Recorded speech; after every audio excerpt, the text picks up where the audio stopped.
वर्ष का 26वां सप्ताह, दिन शनिवार। ख्रिस्त में मेरे प्यारे भाइयों और बहनों, आज माता कलीसिया हमें हमारे संरक्षक स्वर्गदूतों का पर्व मनाने का अवसर प्रदान करती है। आइए हम आज के पाठों पर मनन चिंतन करें। आज का सुसमाचार कहता है, स्वर्ग राज्य में सबसे बड़ा कौन है? इस सवाल का जवाब हमें वही व्यक्ति दे सकता है जो उस राज्य से परिचित है और उसका अनुभव वह कर चुका है। उसके बारे में उसे अच्छी तरह से ज्ञान है।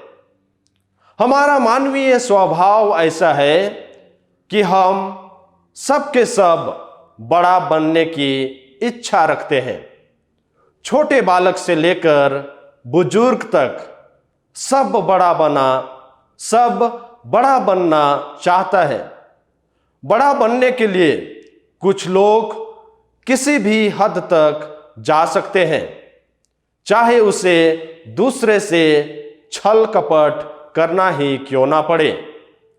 वह दूसरों को नीचा दिखाता है, वह दूसरों के छवि को गिराता है, दूसरों को गलत साबित करने के लिए घूस देता है या किसी भी गलत रास्ता का सहारा लेकर वह बड़ा बनना चाहता है। देखा जाए तो हमारे माता पिता भी यही चाहते हैं कि हम समाज में बड़े बने, हमारा नाम बड़े बड़े हस्तियों के बीच में गिना जाए, हमारा सिर गर्व से हमेशा दूसरों के सामने, दूसरों की नजरों में ऊंचा रहे। लेकिन ऐसा विचार रखने वाला व्यक्ति अपना सुख चैन खो बैठता है। मन में शांति नहीं रहती है।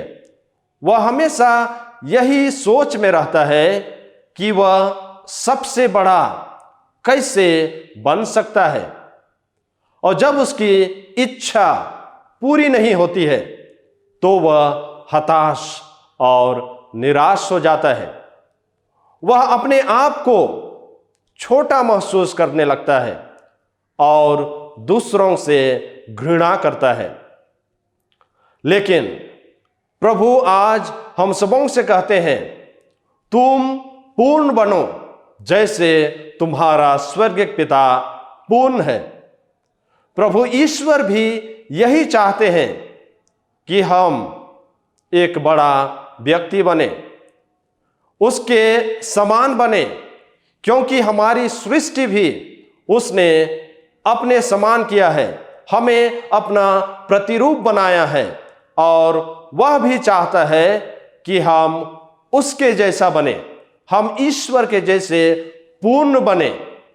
और इसके लिए वह हम सबों को आह्वान करता है कि हम एक छोटे बालक की तरह बने, तभी हम स्वर्ग राज्य में प्रवेश पाएंगे।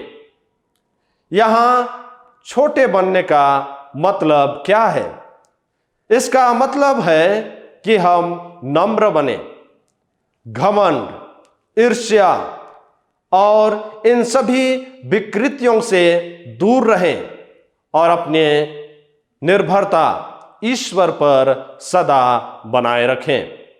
प्रभु यीशु ख्रीस्त कहते हैं, मैं तुमसे कहता हूं, जब तक तुम बालकों के समान न बन जाओ, तब तक तुम स्वर्ग राज्य में प्रवेश नहीं करोगे। जो कोई इस बालक के समान अपने आप को दीनहीन बनाता है, वह स्वर्ग राज्य में सबसे बड़ा है। नबी इब्राहिम और राजा दाऊद के समान ईश्वर पर पूर्ण विश्वास रखें, जिससे कि ईश्वर हमारी रक्षा अपने दूतों के द्वारा करेंगे। ईश्वर में पूर्ण विश्वास और भरोसा, स्वयं में नम्रता हमें प्रभु में पूर्ण बनाता है। हम उसका प्रतिबिंब और प्रतिरूप हैं और हमेशा अपने जीवन में ईश्वर का प्रतिबिंब और उसका प्रतिरूप बने रहें। हमें बालकों जैसा समर्पित भाव लाने की आवश्यकता है और सच्चा प्रेम और दया का जीवन जीने की आवश्यकता है और इस प्रकार हम प्रभु के सच्चे शिष्य और अनुयायी बन सकते हैं। और इसलिए आज हम सबों से ईश्वर आह्वान करता है कि हम एक बालक के समान नम्र बने और बिन नम्र भाव से हम ईश्वर के वचनों को सुने, उस पर मनन चिंतन करें और अपने जीवन को उसके आधार पर ढाल सकें। आमीन।